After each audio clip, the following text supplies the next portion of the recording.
Isang araw, mayroong isang nanay na kambing sa isang maganda at maliit na kubo sa gilid ng gubat. Siya ay nagkaroon ng 7 anak at minahal niya ito ng lubos.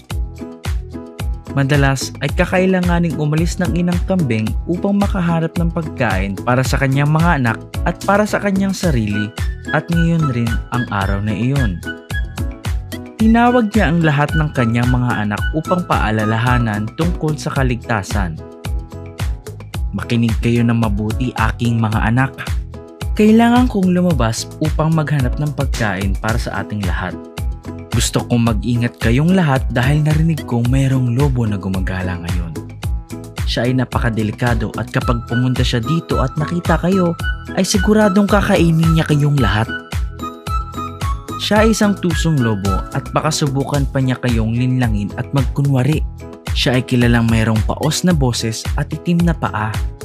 Kaya naman, manatili kayo sa loob ng bahay at huwag ninyong buksan ng pinto para sa iba. Huwag kayong mag-alala, ina. Kami ay magiging sobrang maingat at susundin namin lahat ng sinabi mo. Wala kaming papasukin na iba at makakaalis ka ng walang inaalala. Kaya naman ay tinulak niya ang 7 anak niya sa loob ng kubo at sinigurado nakakandado ang pintuan bago siya umalis sa gubat. Sa oras rin na iyon ay ang mapaglalang lobo ay nagtatago sa likod ng isang puno at pinapanood ang inang kambing na umalis. Lumipas ang ilang minuto at mayroong malakas na katok sa pinto. Sino yan? Buksan ninyo ang pinto.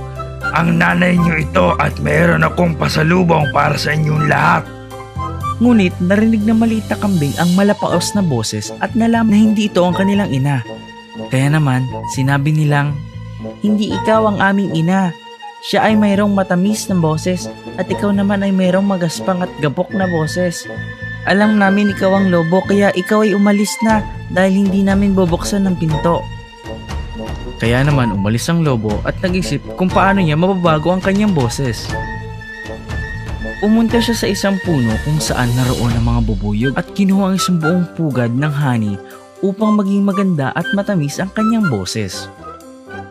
At siya'y bumalik sa kubo ng mga kambing at kumatok muli sa pinto.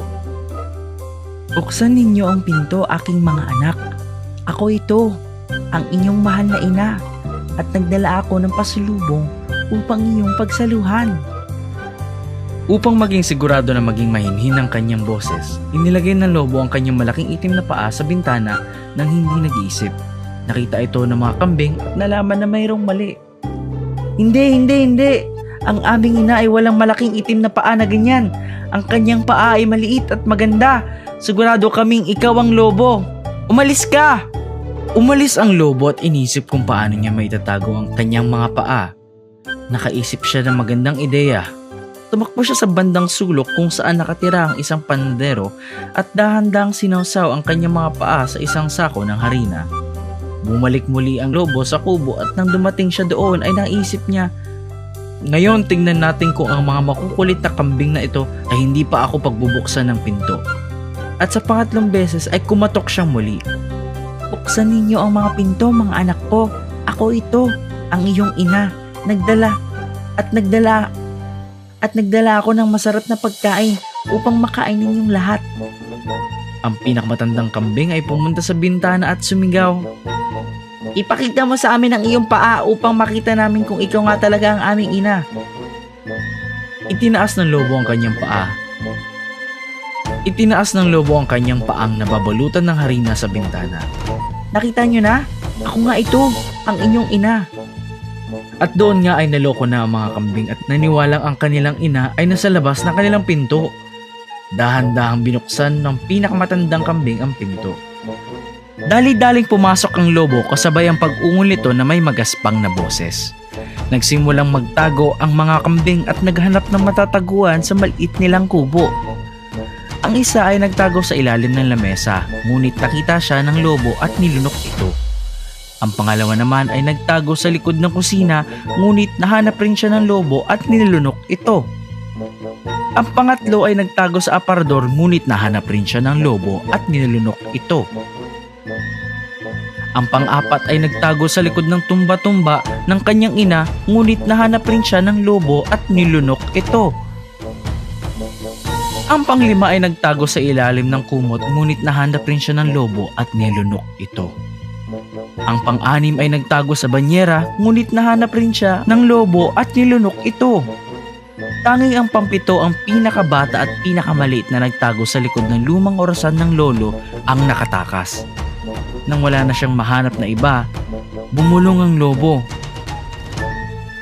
Ilan ba talaga ang naririto? 6 o 7? Hindi ko maalala kung ilan ba ang nalunok ko. Tumawa siya at hinimas ang kanyang tiyan. Busog na naman ako. Aalis na muna ako at matutulog sandali. Kung mayroon pang natira ay mahuhuli ko pa naman yan mamaya. Sigurado ako yun. Kaya naman, siya ay lumabas at nakaharap ng komportabling lugar sa ilalim ng puno ng mansanas at natulog. Hindi nagtagal ay humihilik na rin siya ng malakas. Kaunlan ay nakauwi rin ang inang kambing na may dalang pagkain at sa kanyang gulat ay nakita niya na ang pinto nila ay nakabukas. Tumakbo siya papunta sa loob at nagsimulang umiyak nang makita niya kung gaano kagulo ang kanyang bahay. Alam niyang isa lang ang ibig sabihin nito. Ang lobo ay pumunta rito at kinuha ang lahat ng kanyang mga anak. Siya ay sumigaw sa galit, ngunit nakarinig siya ng isang maliit na boses mula sa sulok ng bahay. Ina? Ikaw po ba iyan? Ako ito! Nasaan ka? Anong nangyari dito? Ang bunso niyang anak ay lumabas mula sa kanyang tinataguan at sinabi ang lahat na nangyari sa kanya. Ang mga anak ko! Ang mga anak ko! Pag-iyak ng inang kambing. Napakatinding kalamidad! Napagdesisyonan niyang tumingin sa labas upang makita kung mayroong pang nakatakas sa kanyang mga anak. At doon sa ilalim ng puno ay nakita niya ang malaking lobong tulog na tulog at humihilik pa. Lumapit ang inang kambing dito at nakita niyang may mga gumagalaw sa loob ng tiyan ng lobo. Naisip niyang maaring buhay pa ang kanyang mga anak. Dali-dali siyang tumakbo papuntang kusina at kumuha ng malaking gunting. Ginupit niya ang tiyan ng lobo at hindi nagtagal ay kanyang 6 na anak ay isa-isang lumabas mula sa tiyan ng lobo. Ang inang kambing ay tuwang-tuwa. Ang lobo ay naging matakot na nilunok niya lang ang lahat ng ito nang walang nguya-nguya. Kaya naman, lahat ng kambing ay ligtas. Pumasok muli siya ng kubo at bumalik na may malaking karayom at sinulid. Inutusan niya ang kanyang mga anak na kumuha ng malalaking bato.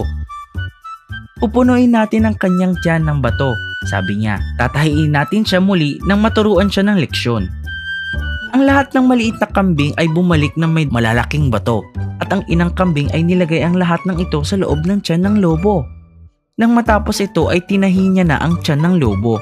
Pagkatapos ay pumasok sila sa loob ng kubo at umupo malapit sa bintana at pinanood at inantay ang lobong magising. Kaunlanan ay nagising din ang lobo. Pakiramdam niya ay para ba siyang pagod at bigat na bigat. At siya'y nauuhaw. Sobrang uhaw. Kahit hirap na hirap ay nabuhat niya ang kanyang sarili at nagsimulang pumunta sa batis habang sumisigaw. Nako, sa sobrang uhaw ko ay maaari ko nang inumin ng buong ilog. Kaunlan ay pumunta siya sa batis at yumuko upang uminom. Ngunit sobrang bigat niya dahil sa mga bato sa loob ng kanyang tiyan na nadulas na lamang siya sa pangpang at tumiretso sa tubig kung saan ay naglaho na lamang siya at nalunod. Patay na ang lobo! Patay na ang lobo! Pagkatapos ay tinawag ng inang kambing ang lahat ng kanyang anak. Ngayon ay makinig kayo sa akin. Unang-una ay lilinisin natin ang bahay. Pagkatapos ay magkakaroon tayo ng malaking salo-salo gamit ang mga dinala kong pagkain mula sa gubat upang ipagdiwang ang pagkaligtas natin sa masamang lobo. At natutunan ng kambing na huwag magtiwala sa mga hindi nila kilala. Nagkaroon sila ng pinakamasayang pagdiriwang sa kanilang buhay. Moral: ang masasama ay palaging napaparusahan sa dulo.